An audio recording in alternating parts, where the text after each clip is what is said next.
Hello dear students, good morning.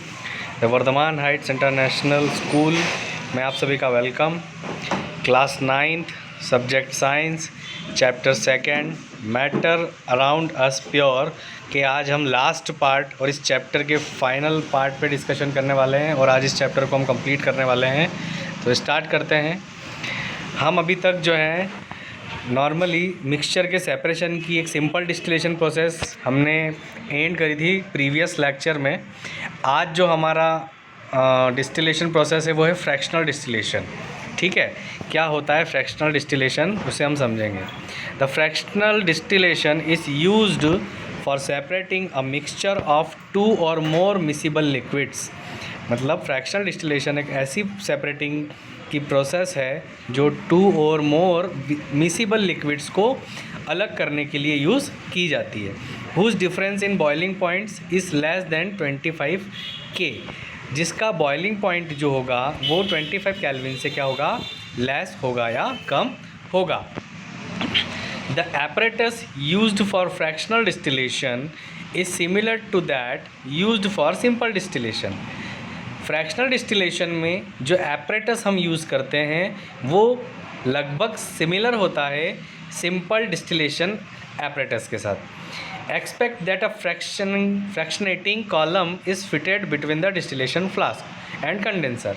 इसमें फ़र्क केवल ये होता है कि इसमें जो है फ्रैक्शनेटिंग कॉलम फिट होता है डिस्टिलेशन फ्लास्क और कंडेंसर के बीच में। The fractionating column has glass beads which increase the surface for the vapor to cool and condense।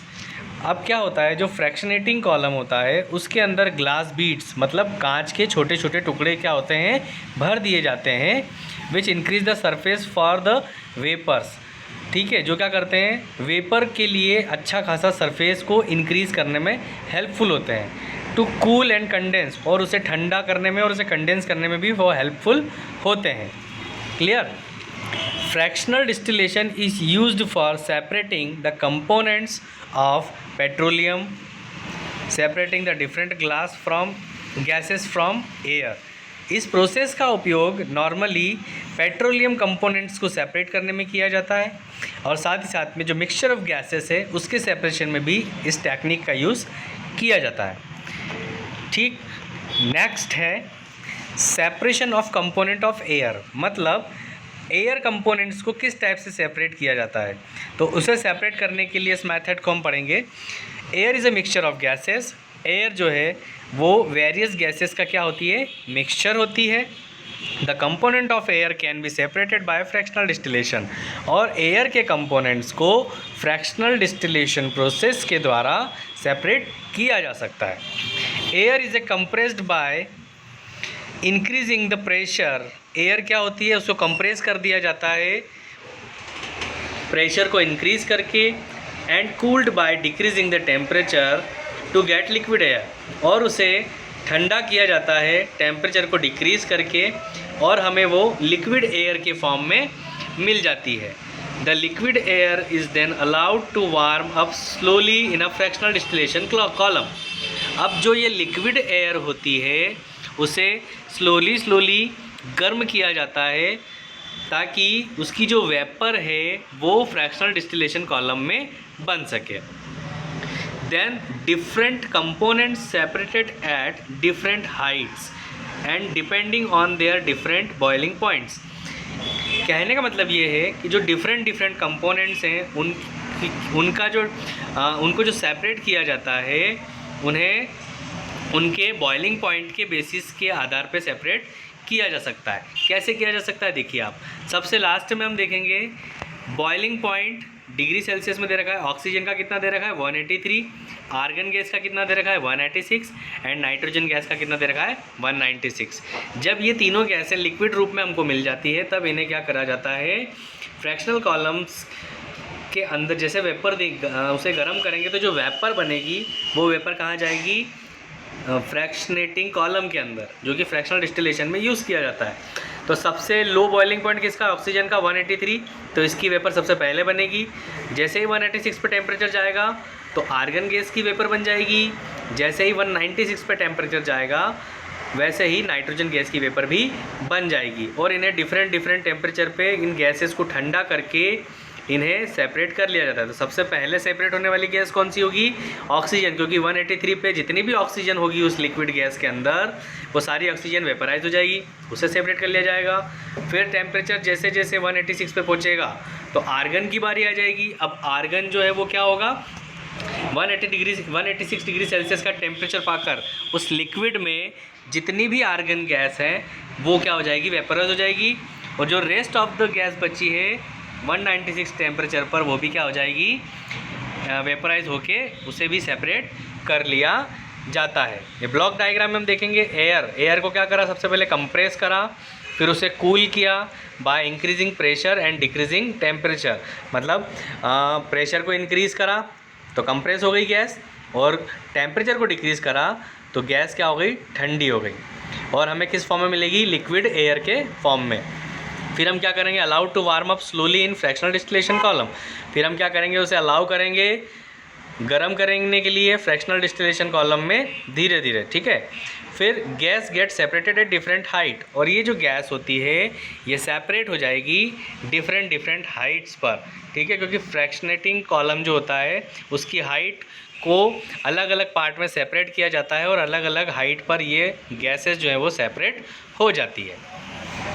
अब हम बात करेंगे नेक्स्ट पॉइंट पर, purification of solid by crystallisation. किसी भी सॉलिड का प्यूरिफिकेशन जो है कैसे किया जाता है, with the help of crystallisation process के द्वारा उसे प्यूरिफाई किया जाता है। अब करते क्या हैं वो देखिए।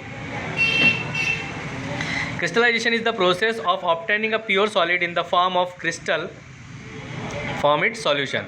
क्रिस्टलाइजेशन प्रोसेस ऐसी प्रोसेस होती है जिसमें प्योर सॉलिड जो है वो क्रिस्टल के फॉर्म में हमें प्राप्त होते हैं, किससे, सॉल्यूशन फॉर्म से, ठीक है। Example, by crystallisation we can obtain pure copper sulphate from its solution. Crystallisation process के द्वारा हम कॉपर सल्फेट के सॉल्यूशन में से कॉपर सल्फेट के क्रिस्टल को इजी गोइंग जो है वो प्राप्त कर सकते हैं। अब उसके लिए जो प्रोसीजर यूज़ की जाती है वो क्या है, the procedure is dissolve about 5 gram of copper sulphate in minimum amount of water. 5 gram copper sulphate को मिनिमम अमाउंट ऑफ वाटर में हमें क्या करना है, डिज़ोल्व करना है। After that filter the solution to remove the impurity. अब क्या करेंगे, हम उस सॉल्यूशन को फिल्टर करेंगे ताकि उसकी इम्प्यूरिटी जो है वो क्या हो जाए, रिमूव हो जाए। Evaporate the solution in a china dish to get a saturated solution. फिर हम क्या करेंगे, उसे इवेपोरेट करेंगे उस सॉल्यूशन को चाइना डिश में रखकर, ठीक है, उसे गर्म करेंगे थोड़ा, जिसके कारण वो जो सॉल्यूशन होगा वो कैसा हो जाएगा, सैचुरेशन या सैचुरेटेड हो जाएगा, ठीक है। Cover the solution with a filter paper. अब उस सॉल्यूशन को फिल्टर पेपर से कवर करना है and allow it to cool, और उसे ठंडा होने के लिए रख देना है। Pure copper sulphate crystal are formed. अब जो प्योर कॉपर सल्फेट के क्रिस्टल हैं वो जैसे ही सॉल्यूशन ठंडा होगा वैसे ही हमें मिल जाएंगे। इन केस कभी अगर क्रिस्टलाइजेशन प्रोसेस नहीं हो रही है, क्रिस्टल का फॉर्मेशन नहीं हो रहा है, तो उस कंडीशन में क्या होगा, उस कंडीशन में हमें उसे चिल्ड वाटर के साथ में रख देना है ताकि क्रिस्टल का फॉर्मेशन जल्द से जल्द हो सके, ठीक। नेक्स्ट है हमारा टाइप ऑफ प्योर सब्सटेंस। जो प्योर सब्सटेंसेस होते हैं वो कितने टाइप्स के होते हैं। Normally pure substances are 2 types, they are elements and compounds. जो प्योर सब्सटेंसेस होते हैं वो 2 टाइप के होते हैं, जिसमें एक एलिमेंट होता है और दूसरा होता है कंपाउंड। एलिमेंट क्या होता है, element is a basic form of matter which can not be broken down into simpler substance by chemical reaction. Element एक ऐसी सिंपल फॉर्म या बेसिक फॉर्म होती है किसी भी मैटर की जिसे ब्रेक नहीं किया जा सकता सिंपल सब्सटेंस में केमिकल रिएक्शंस के द्वारा, ठीक है। Elements are 3 types, they are metals, non metals and metalloids. जो एलिमेंट्स होते हैं वो 3 टाइप्स के होते हैं, जिसमें मेटल्स, नॉन मेटल्स और मेटलॉइड्स, ठीक है। मेटलॉइड्स का मतलब क्या हुआ, कुछ हद तक वो गुण रखते हैं मेटल का भी, ठीक है, और कुछ हद तक वो होते हैं नॉन मेटल, ठीक है, इसीलिए दोनों का कंपोजिशन है मेटलॉइड्स। Property of metal. अब मेटल की प्रॉपर्टी क्या होती है? They have lustre, they are malleable and ductile. ठीक है, ये लस्टर होते हैं, मेलिएबल होते हैं, डक्टाइल होते हैं, मतलब इन्हें जो है एकदम थिन फॉइल में कन्वर्ट किया जा सकता है। ठीक है, इनके लंबे तार बनाए जा सकते हैं। इन मेटल्स को खींच के, जैसे आपने देखा होगा गोल्ड जो होता है सबसे हाईली मेलिएबल मेटल होता है। ठीक है, उसके पतले तार बनाए जा सकते हैं। तो जितने भी मेटल्स होते हैं इनकी मेलिएबिलिटी, इनकी डक्टिलिटी और इनकी लस्टर ज़्यादा होते हैं, जिसके कारण इनको यूज़ के अकॉर्डिंगली जो है मॉडिफाई किया जा सकता है इन मेटल्स को। They are good conductor of heat and electricity. और जितने भी मेटल्स होते हैं वो गुड कंडक्टर होते हैं हीट और इलेक्ट्रिसिटी के। ठीक, दे आर सोनरस, और ये क्या होते हैं? साउंड प्रोड्यूस करते हैं। ठीक है, एग्जांपल आयरन हो गया, aluminium, zinc, copper, mercury, silver and gold. Property of non metal, they do not have lustre, ये लस्टर नहीं होते हैं। They are not malleable and ductiles, मतलब ये जो नॉन मेटल्स होते हैं ना तो लस्टर होते हैं, ना मेलिएबल होते हैं और ना ही इनकी डक्टिलिटी होती है। ठीक है, नॉन मेटल्स को मेटल्स के जैसा प्रॉपर्टी नहीं होता है। ठीक है, they are poor conductor of heat and electricity. ये जो नॉन मेटल्स होते हैं पुअर कंडक्टर होते हैं हीट एंड इलेक्ट्रिसिटी के। ठीक है, just opposite to the metals. They are not sonorous, मतलब ये साउंड प्रोड्यूस नहीं करते हैं। Example hydrogen, oxygen, nitrogen, iodine, carbon, sulphur, phosphorus etcetera are the non metals. Then next is property of metalloids. अब ये जो मेटेलॉइड्स होते हैं इनकी प्रॉपर्टी क्या होती है? Metalloids are elements which show some property of metals and some property of non metals. जैसा कि हमने अभी बताया था, जो नो मेटेलॉइड्स होते हैं वो कुछ प्रॉपर्टी मेटल की शो करते हैं और कुछ प्रॉपर्टी नॉन मेटल की शो करते हैं। Example boron, silicon and germanium etcetera. Next compound की अगर हम बात करें तो a compound is a substance composed of two or more elements chemically combined together in a fixed ratio। Compound ऐसे सब्सटेंस होते हैं जो कि टू और मोर एलिमेंट्स के द्वारा कंपोज होकर, कंपोज कैसे होंगे या कंबाइंड कैसे होंगे? With the help of chemical reaction, chemically combined together, एक दूसरे के साथ कंबाइंड होते हैं केमिकल रिएक्शन के द्वारा, और वो भी फिक्स रेशो में।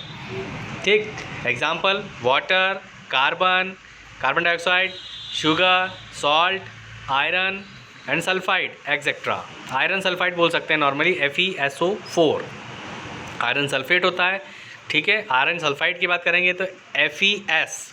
ठीक, चलिए difference between mixture and compound. अब ये जो मिक्सचर और कंपाउंड हमने पढ़ा है इनके बीच में डिफरेंस क्या होता है? The first point is it is a compose of two और मोर एलिमेंट और कंपाउंड्स मिक्स टुगेदर।